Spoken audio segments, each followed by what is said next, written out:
Hello, my name is Candace Arias, and today I will be talking about the dangers of excessive screen time. So first, I'm going to be going over the overview.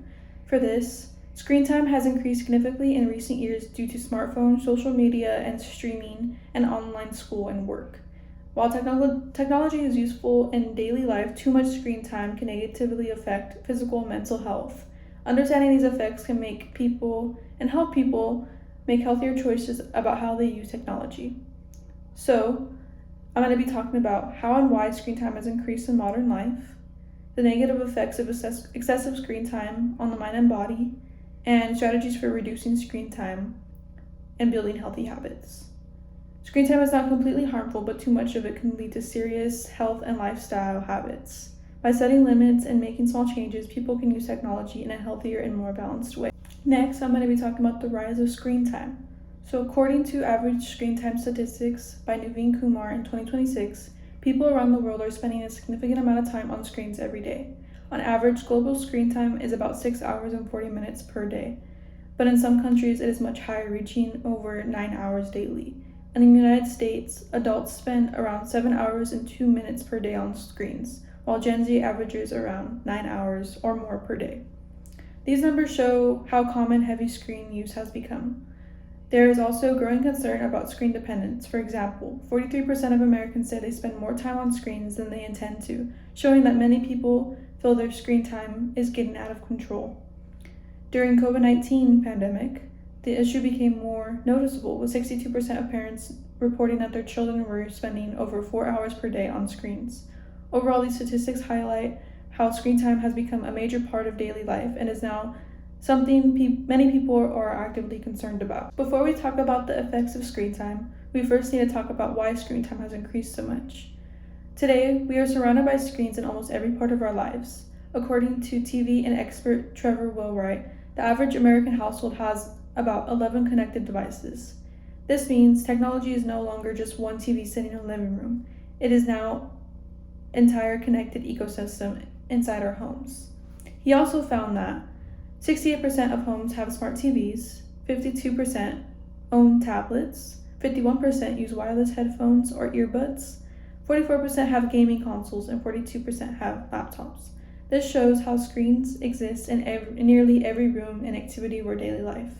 Screens have become necessary, not optional. Technology isn't just for entertainment anymore. We now rely on screens for education and work.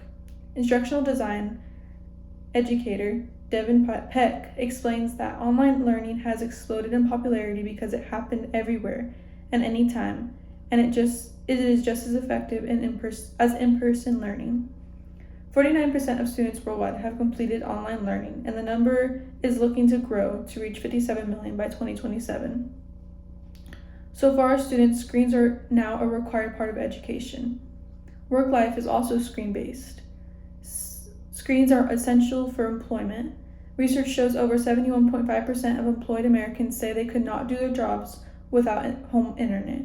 In 2021, the average American spends 172 minutes per day checking their work email.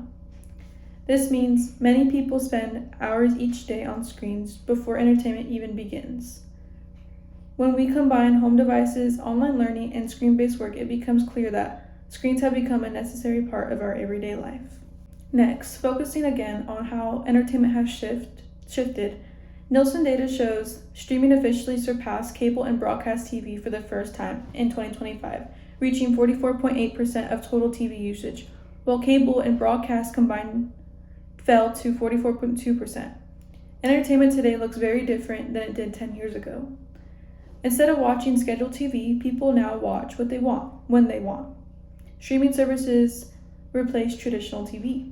Streaming is now the most popular way people watch TV. In fact, streaming has officially passed cable and broadcast TV in total viewing, like I said before.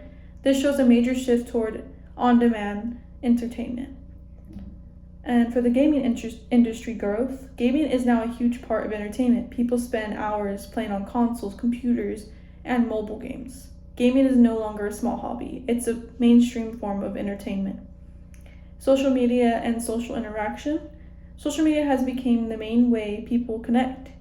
Instead of meeting in person or calling, people message, scroll, and share online. For many teens and young adults, social media is their primary way to socialize. Overall, entertainment, socializing, and fun activities have moved from physical spaces to screens. So what happens when a large portion of our day is used looking at our screens? Research shows that excessive screen time can significantly affect our mental and physical health. So, for the effects of it on our mental health, a large systematic review and meta-analysis published in BMC Public Health examined multiple studies on screen-based sedentary behavior and mental health across different populations, including children and adults. The research found that high screen time is consistently associated with greater risk of depression. People who spend more time on screens were more likely to experience depressive symptoms and psychological distress.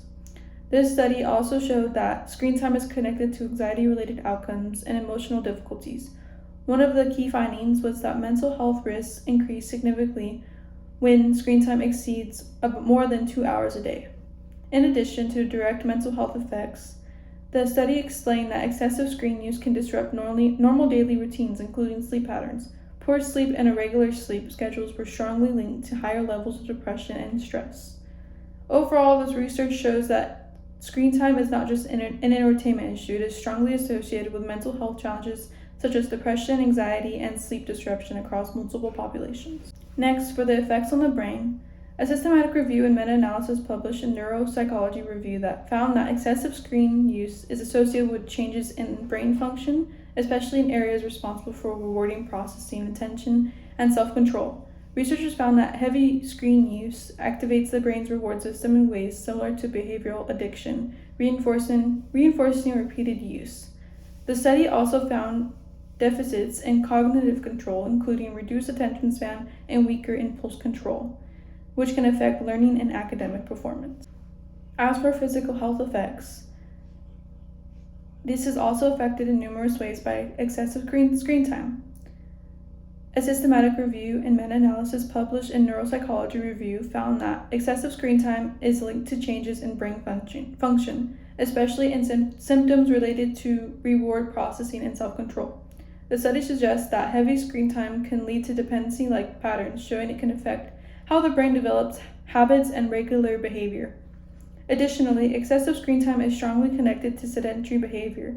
This means people are spending more time sitting and less time being physically active, which can negatively affect overall health. This can make you more prone to diseases and other health effects. Screen time use is also associated with physical symptoms such as visual fatigue, eye strain, and headaches. These all come from long periods of looking at screens without breaks. Overall, the research shows that screen time impacts the brain and body. This contributes to reduced physical activity, discomfort, and long-term health risk. Too much screen time impacts both mental and physical health. The good news is we can take simple steps to create healthier habits. So for these healthier habits, you can set screen time boundaries and also practice mindful technology use. According to the Associated Clinic of Psychology, reducing screen time isn't about eliminating devices altogether. It's about creating a healthier balance, making conscious decisions to unplug, especially during non-work hours. This can lead to significant mental and physical improvements. Some specific ways mentioned by the Associated Clinic of Psychology in ways that you can reduce your screen time are set screen limits on phones and apps, schedule screen-free time, especially during meals or before bed, replace screen time with activities like walking, reading, journaling, or hobbies, use grayscale or app blockers to reduce temptation, and keep devices out of the bedroom for better sleep and hygiene. Another way you can reduce your screen time is to replace screen time with real-life activities. A systematic review published in American Journal of Preventive Medicine looked at multiple studies that focused on reducing screen time and replacing it with real-life activities. Across these studies, one of the main findings was that when people reduced screen time, they didn't just sit less, they actually became more physically active. For example, some of the programs in the research encourage kids and teens to replace TV or video games with activities like walking, playing outside, or joining sports. In those cases, physical activity levels increased and compared to groups that didn't change their habits. Where the research also showed that some interventions use simple strategies like setting daily screen limits or having screen-free time after school, When people followed these strategies, they tended to spend more time in active play, exercise, or structured hobbies instead of being sedentary. Another example from the studies was that reducing screen time helped improve weight-related outcomes. This was mostly because people were sitting less and moving more throughout their day, even if it was just light activity like walking or doing chores. The review also found that these benefits weren't limited to just one group. In children and adolescents, replacing screen time with active improved movement levels. In adults, it often meant more walking, exercise, or healthier daily routines instead of long periods of sitting or scrolling. Overall, the research consistently showed that when screen time is replaced with real life activities, people naturally become more active and develop healthier habits. So for key takeaways throughout this presentation, screen time has dramatically increased and it has had an effect on us in numerous ways. Screen time has become central to modern life. Excessive use harms our mental and physical health, and small changes can reduce dependence and improve our health. And here are the list of my references. Thank you so much for listening.